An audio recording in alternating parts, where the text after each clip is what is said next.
Hello, I'm Richard Gisbert, and you're at The Listening Post. This week, the Democrats descend on Denver. I think the convention's gone pretty well so far. What do you think? Obama, the news media, and coverage of the convention. Protesters in Thailand temporarily shut down the government-controlled television channel. Libel tourism, the attractions of the British legal system. And gather conservatives, lend me a hand. Animated political satire on the web from the people who began it all. Welcome back. It's been the biggest global news story of 2008, and it's heading into the home stretch. Coverage of the U.S. presidential race went into overdrive again this past week when Barack Obama and the Democratic Party convened in Denver, Colorado. Hours of airtime and acres of newsprint were devoted to a story that has an inherent conflict to it. The media were looking for news. The political party they were covering was out to control the story through choreographed media events. Denver is our starting point this week for an American media story that has implications the world over. All eyes will be on the Democratic convention for the next few days. The party convention now is a television show. Hello, Democrats! That's what it is. The time is now. This psychodrama between Hillary Clinton, Bill Clinton, and the Obama people. I'm in the middle of it all right here on the convention floor. There are at least 14,000 members of the media here in Denver. This is BBC World News. I'm Matt Fry. This is CNN's live coverage. I think the numbers pretty much say it all.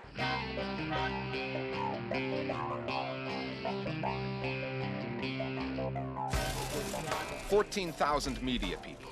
That's roughly 3 journalists for every convention delegate, covering political theater on a grand scale, what reporters call a set piece. Conventions are very staged, they're very choreographed, they're scripted, and that's the part of the convention that the party can control. What they can't control is what the pundits want to talk about. The pundits overwhelmingly wanted to talk about the tension between Clinton and Obama. What does Hillary Clinton need to say to get her supporters behind Barack Obama once and for all? That's a story the Obama campaign wanted to stamp out, and the media wanted to pour gasoline on that fire. So that was a storyline that the media were going to pursue no matter what the facts. The media's always looking for a fight. They're trying to find a fight between the Obama people and the Clinton people. If the divisions persist in the Democratic Party. So part of it is mainstream journalists trying to sort of create controversy, trying to create excitement. Sometimes the journalists were the subject of the controversy, the objects of abuse. Griffith got a little heated there when you were in that crowd. This Fox News reporter became the story when he tried to cover a demonstration prior to the convention. The protesters, many of whom blame Fox for helping the Bush administration sell the Iraq War, screamed obscenities at the reporter. Do you have an actual message without cursing? Bringing a sudden end to his live shot. All right, well, we're going to go then because it is out of control. Another news channel, MSNBC, used to be pro-war, but is no longer. If they want us out of Iraq, let's get out of Iraq. The network has moved to the left, but not all of its talking heads are happy about that. Go ahead, say it. John McCain is wrong when he ridicules people who call for a timetable. Where am I? Am I on Crossfire? Joe, your party, the Republican Party. I'm making the point. David, what's your party? I have no party. I'm a you're not. Oh, you're independent, just like all. I'll show you my voting card. I'll show you how I'm registered later. Oh, well, but the bottom line hold on a second. No, I feel so comforted by the fact that you're an independent. Why? I bet everybody in MSNBC has independent on their voting cards. Oh, we're down the middle now. Go ahead, David. No, David, go ahead. The result, all kinds of squabbling and a channel that appeared to be at war with itself while it was on the air. I can do the same to you, okay? That's what I thought, all right?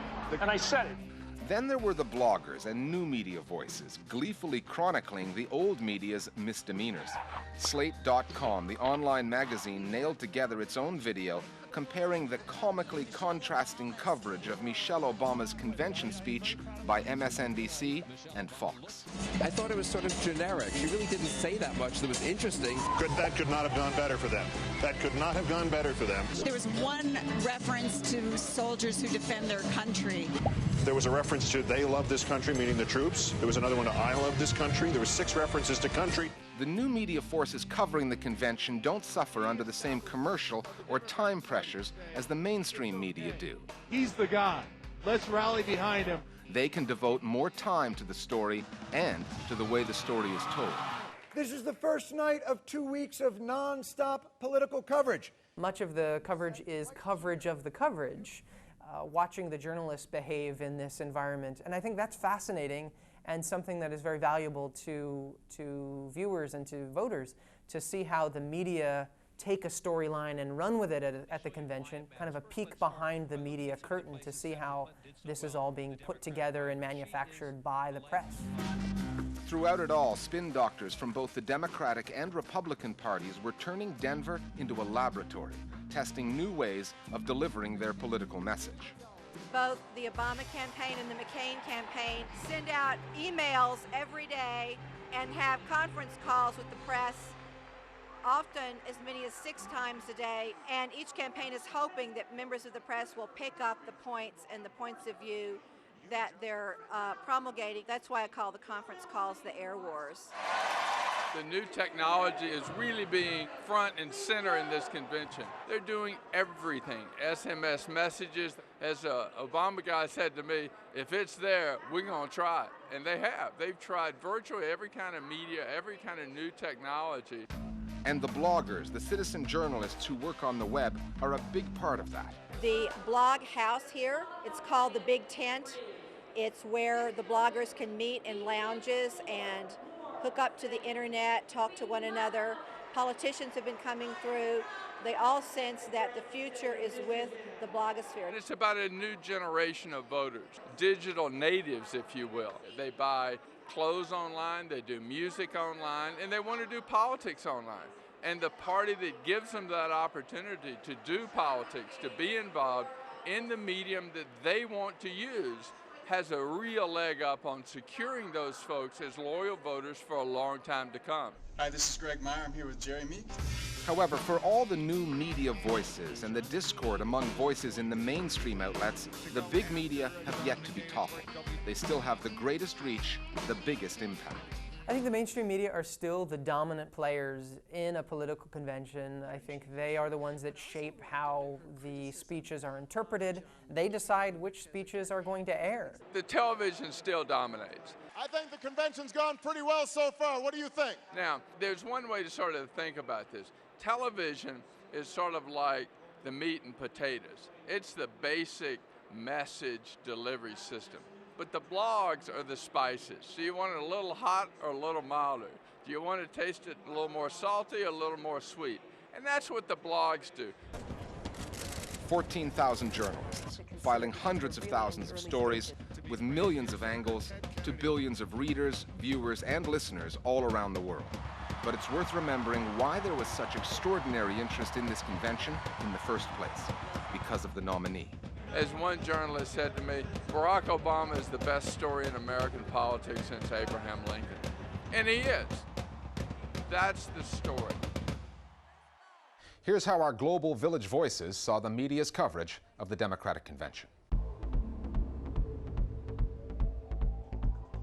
For the first time, we've also seen a leading candidate for the presidency, Barack Obama, decide to make an announcement about who is chosen for the vice presidency, not through the usual means of presenting it within a press conference or on the hall of the convention floor, but by promising to send a text message of all things to his supporters.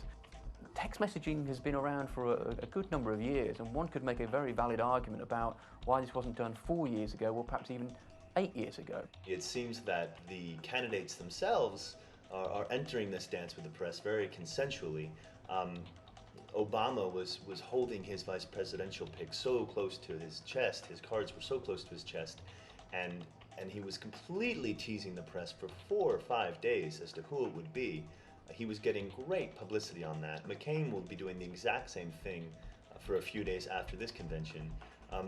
So what this 10-day spin cycle in the conventions is really just the party building up their base while the press focusing on very, very, very trivial issues.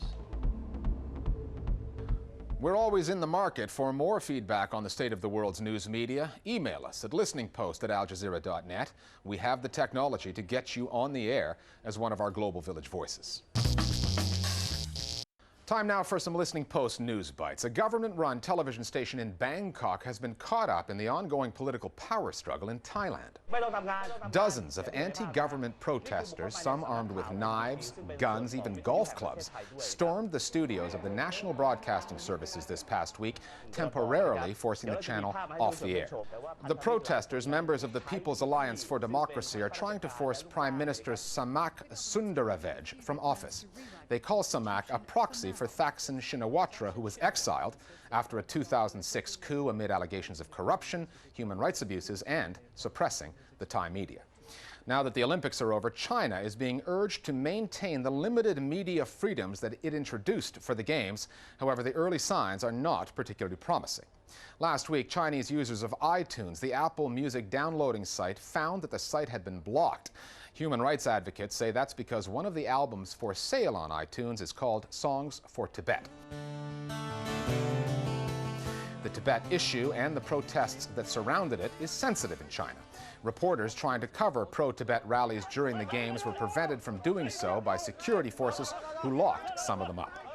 Somalia is one of the most dangerous places on earth to report from, and it's back in the news after the kidnapping of 3 more journalists. Australian reporter Nigel Brennan, Canadian journalist Amanda Lindhout, and a Somali, Abdi Fattah Elmi, were abducted just outside Mogadishu, where they went to do a story on Somalis displaced by fighting. Somalia's National Union of Journalists told the French news agency AFP that it had information that the 3 reporters, as well as their driver, were being held somewhere in Mogadishu. The head of the journalists' union called for the immediate release of the reporters, who he said were doing noble work for the Somali people. France's broadcast authority has taken the unusual step of banning French TV channels from airing programs specifically aimed at children under 3 years of age. The Audio-Visual Council says excessive viewing hurts the development of young children, slows language acquisition, and hinders concentration. The council also warned parents about foreign channels targeting babies, such as Baby TV, which is owned by Rupert Murdoch's News Corp. The producers at baby and toddler channels say the programs are meant to be watched by children and parents together. That's a great idea! Critics say the channels are effectively used as electronic babysitters. We're back after the break with a story about libel and how London is the go-to destination for anyone who's out to sue.